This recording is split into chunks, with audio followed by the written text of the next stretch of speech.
is Gary Welling. I am the department chair for the International Baking Pastry Institute at Johnson&Wales University of the Providence campus.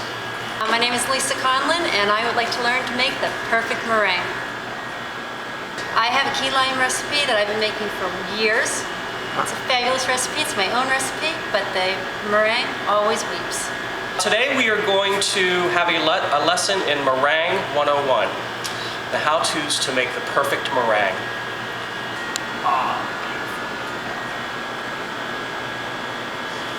we professional now? You do it. Whenever you're doing a meringue, to make it the most perfect meringue that you can have, the first thing you look at is the ingredients that we're using. Egg whites, granulated sugar, and we're going to be also using some cream of tartar. And the freshest egg whites work best in giving you a nice, firm, stiff meringue. Excellent. When they get older, get closer to the expiration date, the egg whites tend to be a little bit thinner. You always want to make sure that that they are fat-free. You want to make sure that there are no yolks get into the egg white when you separate it. It's the fat, any type of fat or grease that perhaps is in the bowl. That's why we don't use a plastic bowl when we do this and storing things or actually making the meringue, because plastic bowls are going to hold a lot of grease in them. So we always use stainless steel or glass. Works really well too. And then have to start all over. Well, there's a little trick. It depends on if you get a little bit of egg yolk in the egg white, there's a way of fishing it out. How do you do that? We do that by using the egg shell, the empty egg shell, and you just scoop it in. If you've ever tried to use a spoon or your fingers, that yolk never attracts to it. Yep. But this is like a little magnet. Okay. And the egg yolk will go right into that, so which is really good. So why don't you put your egg yolks in there? And they look beautiful. One of the keys to doing a nice meringue is to find an ingredient that's going to make it nice and stable. And cream of tartar is an excellent thing to use. What makes it so free-flowing, so it doesn't lump up on you. For nice fresh egg whites, they will whip better at room temperature. And if you have it at 70 degrees, that's the magic temperature. All right. Once you've separated the eggs, that'll probably take about 30 minutes. So bring it up to room temperature. Bring it up to room temperature, 70 degrees. Super fine granulated sugar. The granules are finer, and they will dissolve quicker and much better when you're adding them into the egg whites when they're whipping and you start making your meringue. A pinch actually is, there's no exact thing on a pinch. Pinch goes by your fingers, and everybody's fingers are different. You get somebody with really fat fingers, they've got a really big pinch. So, but it's just a general rule of thumb. You just want to take whatever you could pinch up within your fingers, and that would be a pinch. The speed of this mixer, this one has a higher speed capacity, so you whip a lot of air into it, so it works a little bit better. If you are doing it by hand, which takes a lot of it to really get the same result of that, but you can make a good one, maybe not as best to it, so I don't think it would make your perfect meringue by using this. But I double washed this bowl. I didn't wash it I washed it separate from the other dishwater, so it was a fresh dishwater, so I wanted to make sure, that's what I do at home. Double wash it going through. And another little trick to use is to take some vinegar. Take some vinegar on a paper towel and wipe the inside of your mixing bowl as well as your whip. And that helps to clean it and gets rid of the grease as well. That's one of those little extra added little boost to it. I'll do it. Some pastry chefs swear by that always. They will go that extra step and clean the bowl with vinegar.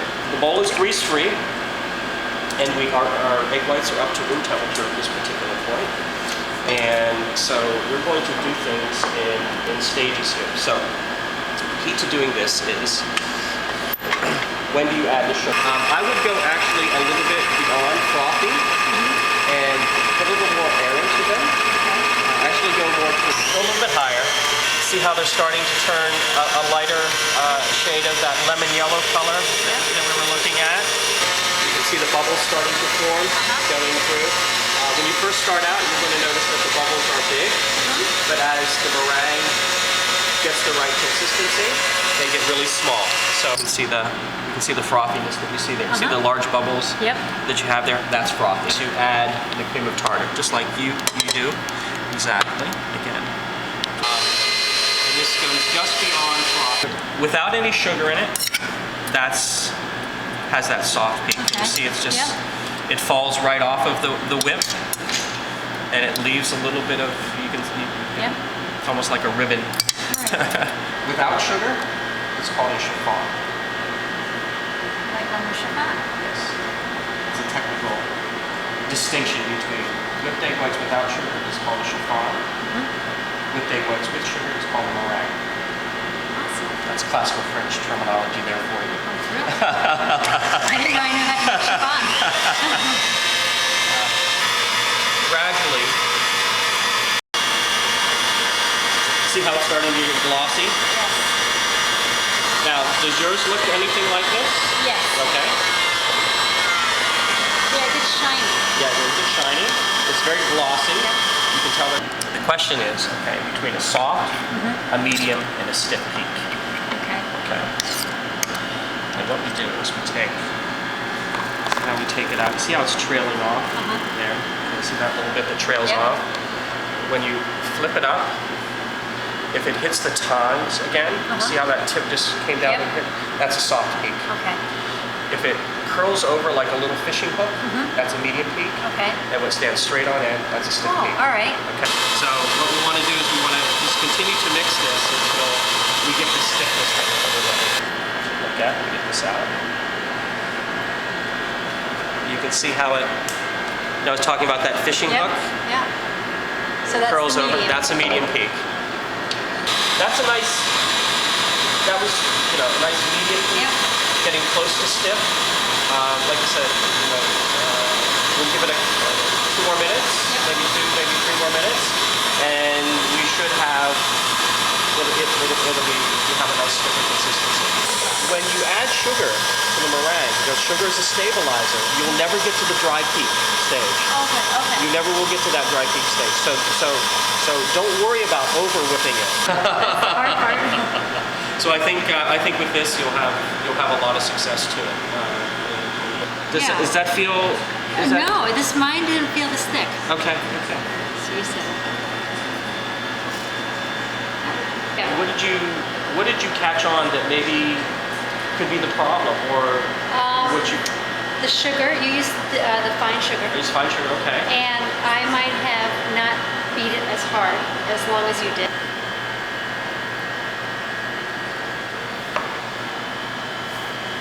Okay.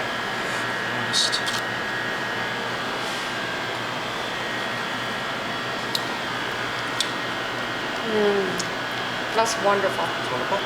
Well, thank you so You're much. welcome. This was wonderful. Thank I'm glad you very much. learned and enjoyed. Oh, big time.